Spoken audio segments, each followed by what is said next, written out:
Hi, this is Shay Veronica. It seems like Ian Webster has a whole lot of disposable money because he should have just let this thing slide. Let it slide.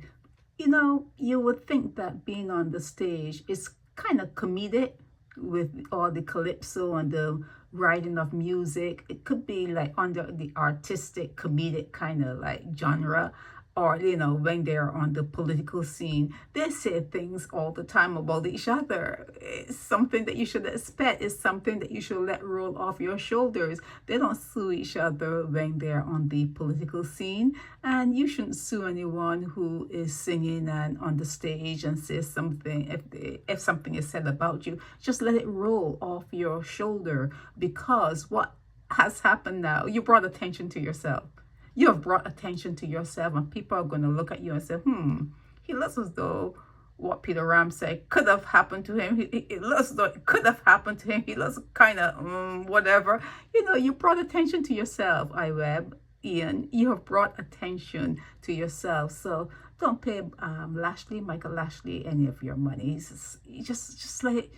Just grow up and let this one slide, because it's not that important. And if criminals, if people who murder people, if people who defraud people, people who do all kinds of stuff in Barbados can come out of Hotel St. Philip and still get married, they still get engaged, still have people fighting over them, they're still doing things, they're still doing their thing. You should not. You should look at what is happening on the ground in Barbados.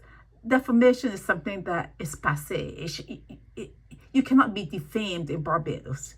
You cannot really be defamed in Barbados. Either you did it or you didn't do it. And if you didn't do it, somebody else you knew did it. Someone you're associating with did it. You can't really be defamed.